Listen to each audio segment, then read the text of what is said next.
Greetings gamers and welcome to another edition of Dark Litch Gaming. It's Litch and today's game is Rogue Legacy. Rogue Legacy is an interesting game. It's a roguelite game, which means it's going to be a little challenging to start with, but once you get the game mechanics down, it's very fun, very challenging.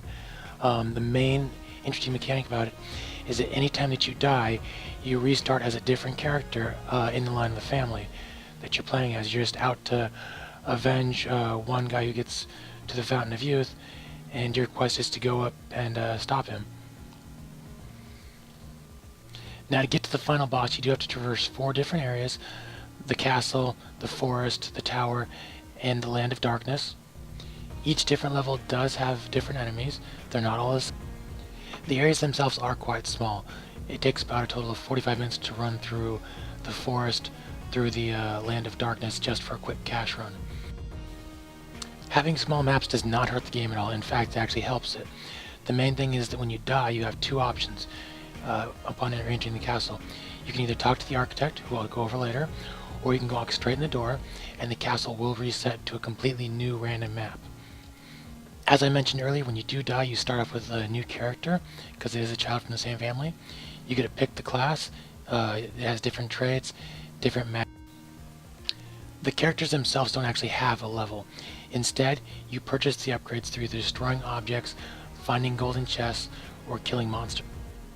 Once you've acquired all your gold, the only way to spend it is to die and get sent back outside of the castle, which seems a little counterproductive, but you get taken to this screen right here.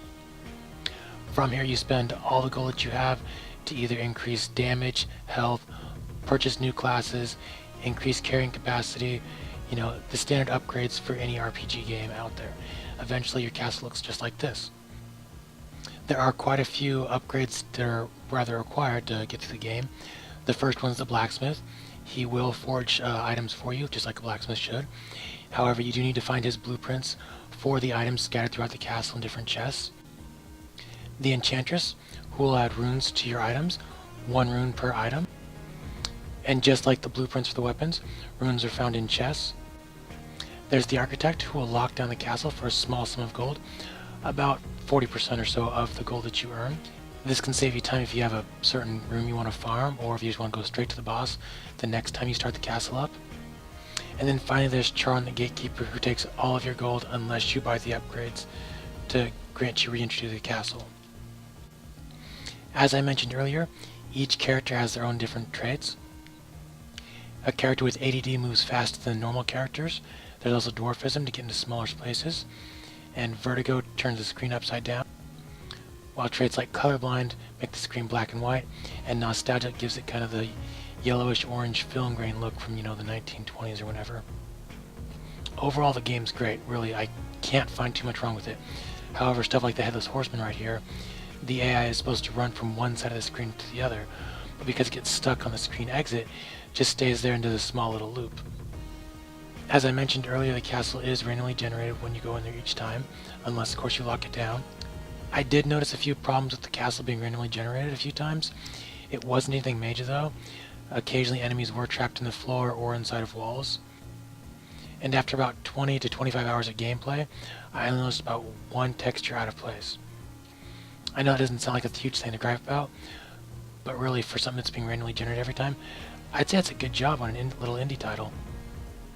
Another minor complaint, you only get 1 save file, which, you know, in PC gaming it's not a big issue, but if you have a little brother or little sister that wants to play, you guys would have to share the same file. And the only way to play as a different family line is to completely delete your old one. And my last complaint would be about the controls. The controls are pretty solid. They're not perfect, at least for my taste anyways. The dash keys are Q and D. Q dash is left, E dash is right, and then there's the spell key stuck in the middle of it. It's almost like you're playing on a small arcade pad with all the other keys are set up. A, S, and D are attack, jump, interact, that kind of thing. So it's not a huge problem, but it is a slight problem going back and forth. I found that I played better with an Xbox 360 controller attached to my PC. So after a while you will learn the attack patterns and the behaviors of each different monsters. This meant for me personally on my first playthrough, it took me a total of 16 hours and about 260 deaths just to get through it, while on my second playthrough, was 9 hours and about 64 deaths, so a remarkable improvement. I spent $10 on this game because I pre-ordered it before it came out on Steam, and even at the $15 price tag on Steam right now, I'd say it's a great deal. I gotta give this game some bonus points too. It was actually so much fun for me that I actually had problems starting this review. I would rather play the game than do the review. First so far for me with DLG. As I mentioned earlier, once you complete the game you get a new Quest Plus. The new Quest Plus adjusts the monsters' levels so they're stronger and deadlier than before, but with the added bonus of dropping more gold so you can also upgrade fast. It does have its minor flaws, as I said earlier, but it's still a great game to play. I would highly recommend it to anybody looking for something to kill for just a few hours. In the end, I'm going to give Rogue Legacy a 4 out of 5 stars. So this is Litch from Dark Litch Gaming, saying thanks for watching and leave us a comment.